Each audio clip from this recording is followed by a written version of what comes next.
Hello everyone.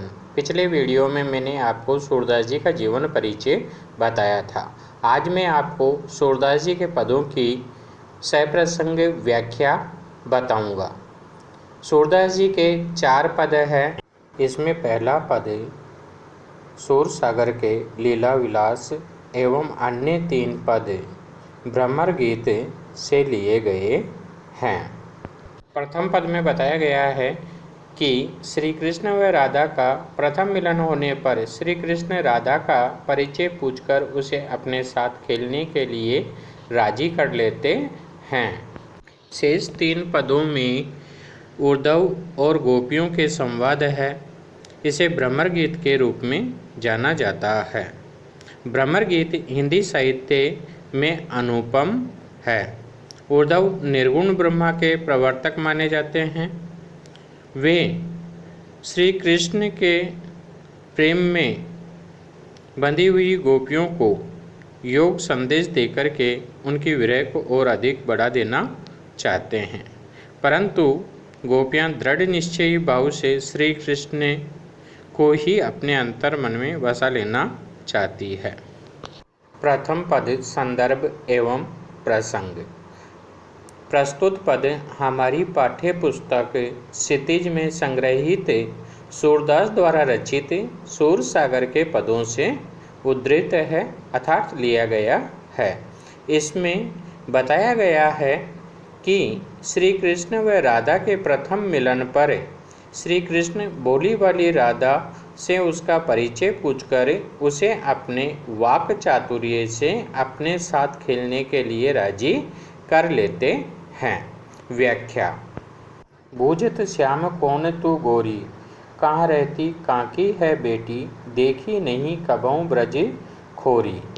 जब राधा प्रथम बार ब्रज में आई तब श्री कृष्ण ने उसका परिचय पूछते हुए कहा कि हे गोरी, तुम कौन हो, कहाँ रहती हो तथा तुम किसकी पुत्री हो, देखा नहीं कबहू ब्रज खोरी।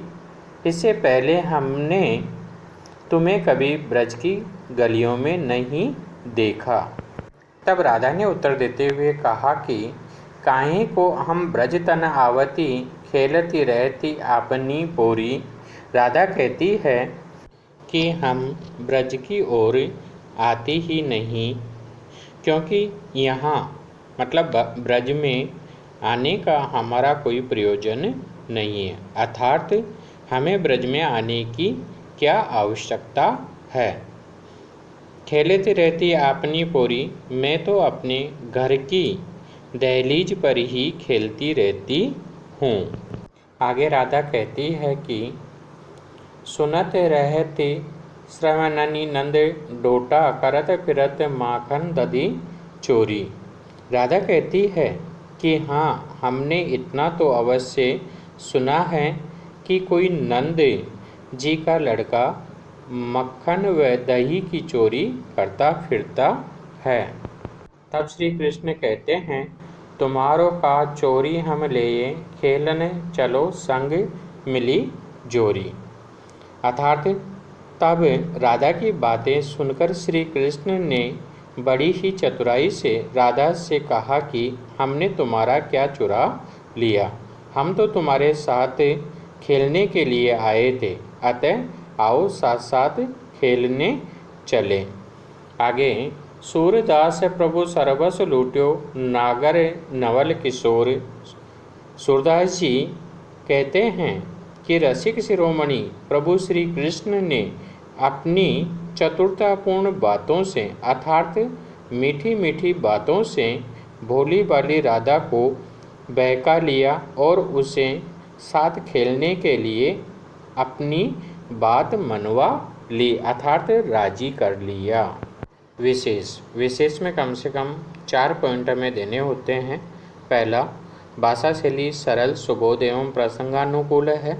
दूसरा पॉइंट, ब्रज भाषा के माधुर्य एवं पद की गीता का निर्वाह हुआ है।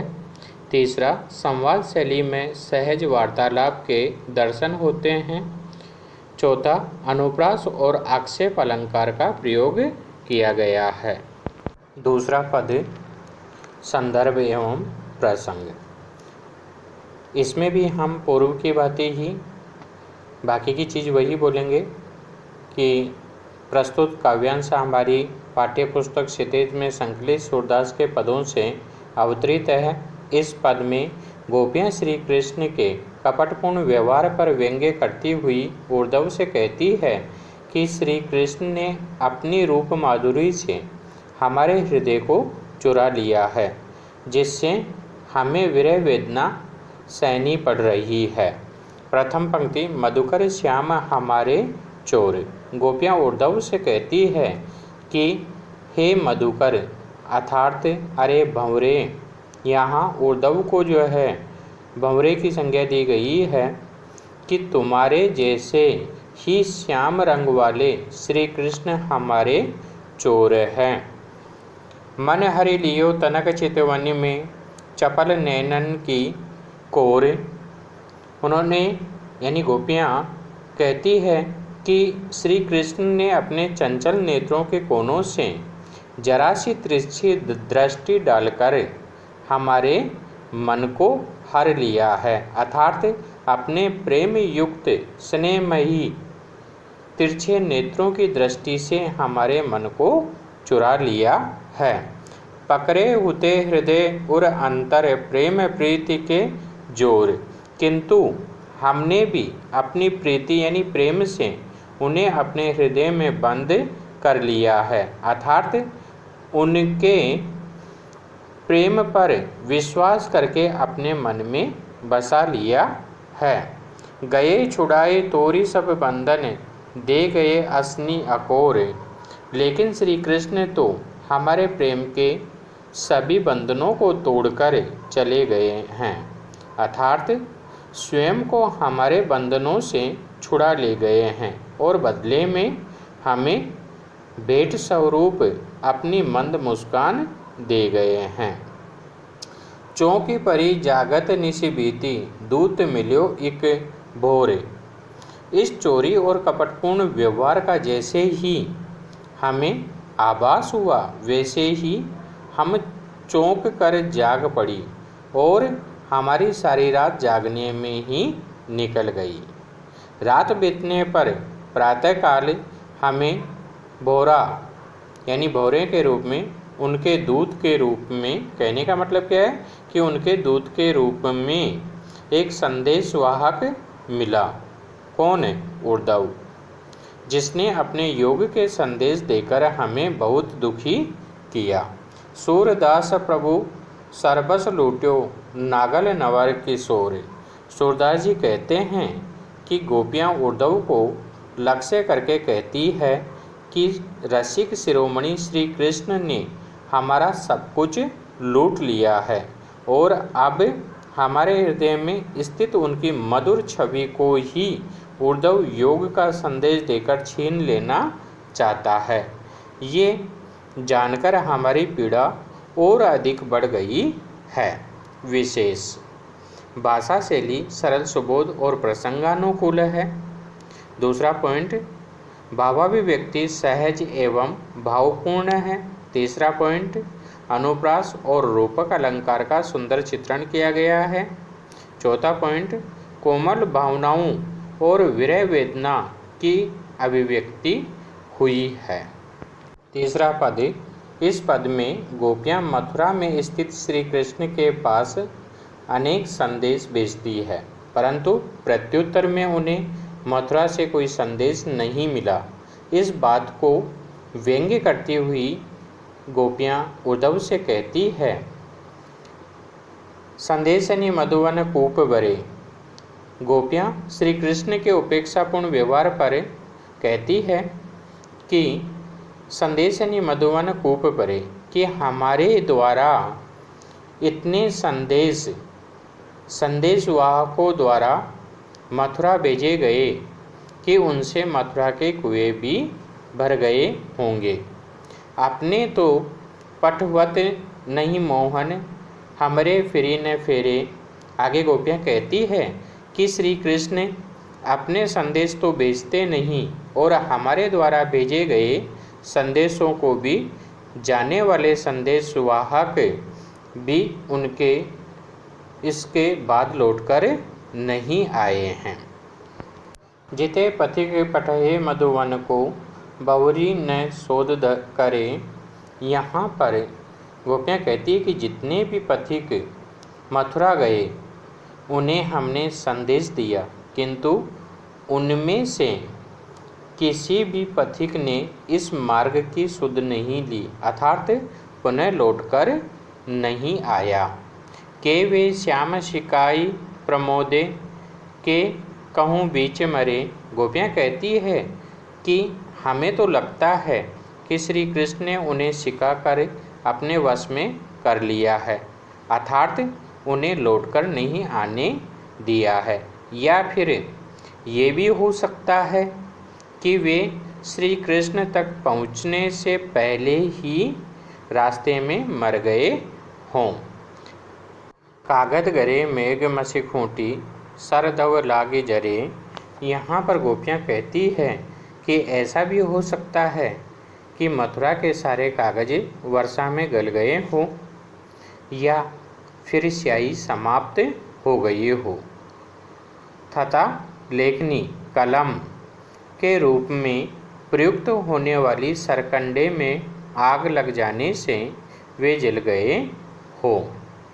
सूर सेवक सूर लिखन को आंदो पलक कपाट अरे।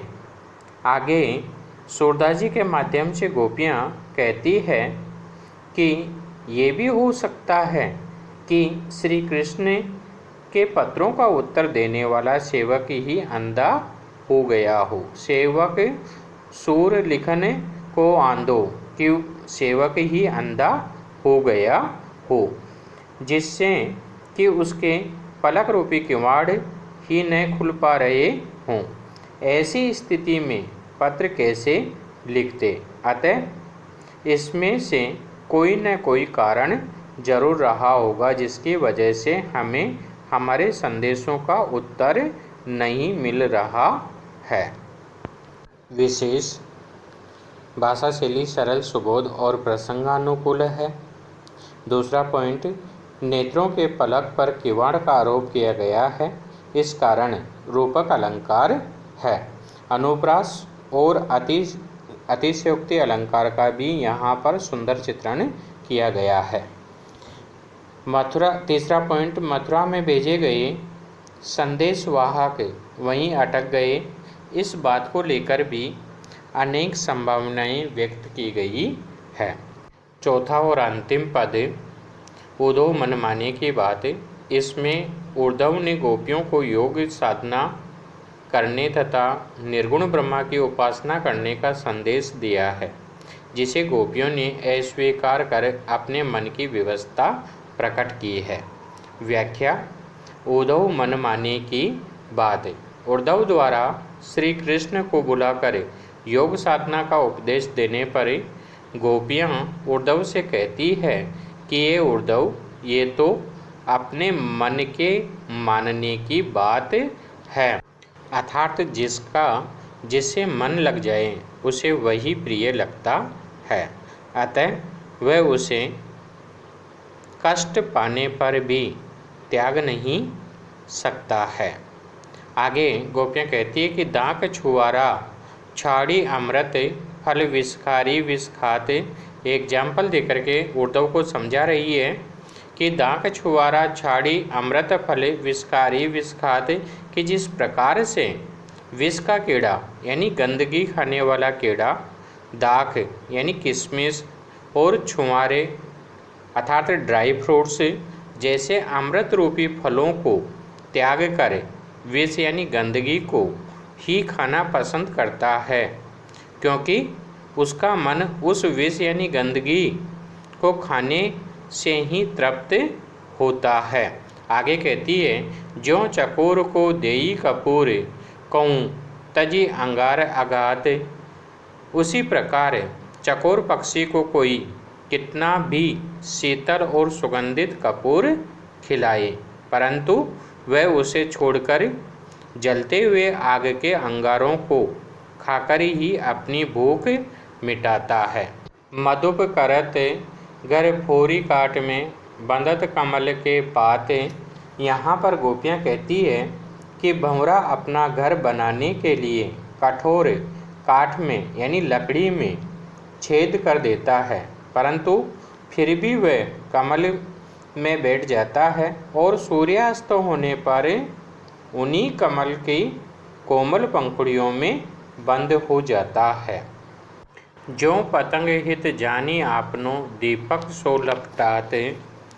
इसी प्रकार पतंगा भी दीपक से लिपटकर अर्थात दीपक के प्रेम के वशीभूत होकर अपने प्राण गंवा देता है। कहने का आशय है कि पतंगा दीपक के प्रति अपने प्रेम के वशीभूत होकर उसकी लो के समीप पहुंचकर अपने प्राण गंवा देता है। सूरदास जाको मन जासो सो ही ताई सुआते। सूरदास जी के अनुसार आगे गोपियाँ कहती है कि उर्दव जिससे जिसका मन लगा रहता है, जिससे जिसका मन लगा रहता है अर्थात लगाव होता है, उसे वही अच्छा लगता है। हमें सगुण श्री कृष्ण अच्छे लगते हैं, अतः हमारा मन भी उन्हीं से लगा है। कहने का आशय है कि गोपियाँ अपने मन की रुचि के अनुसार सगुण श्री कृष्ण से ही प्रेम करती है। अतः वे उद्धव से कहती है कि हमारे लिए तुम्हारे योग की बातें स्वीकार करना हमारे मन की बस की बात नहीं है। विशेष भाषा शैली सरल, सुबोध और प्रसंगानुकूल है। दूसरा पॉइंट, ब्रज भाषा का सरस वर्णन किया गया है। तीसरा पॉइंट, अनुप्रास, उदाहरण, उपमा और दृष्टांत अलंकार का सुंदर प्रयोग किया गया है तथा वियोग श्रृंगार रस की रचना इस पद में की है। चौथा, गोपियों की प्रेम भक्ति एवं एकनिष्ठ प्रेम की सुंदर व्यंजना यहाँ हुई है तथा ये स्पष्ट किया गया है कि प्रत्येक चीज़ या कार्य मन के मानने से ही अच्छा लगता है। यही संसार का नियम है। तो गाइस, ये हमारे चारों पद पूर्ण हुए। उम्मीद है आपको इसकी व्याख्या अच्छे से समझ में आई होगी। यदि आपको वीडियो पसंद आए तो आप इसे लाइक और सब्सक्राइब करना न भूलें और कमेंट बॉक्स में अपने कमेंट भी ज़रूर दें। वीडियो पूरा देखने के लिए धन्यवाद।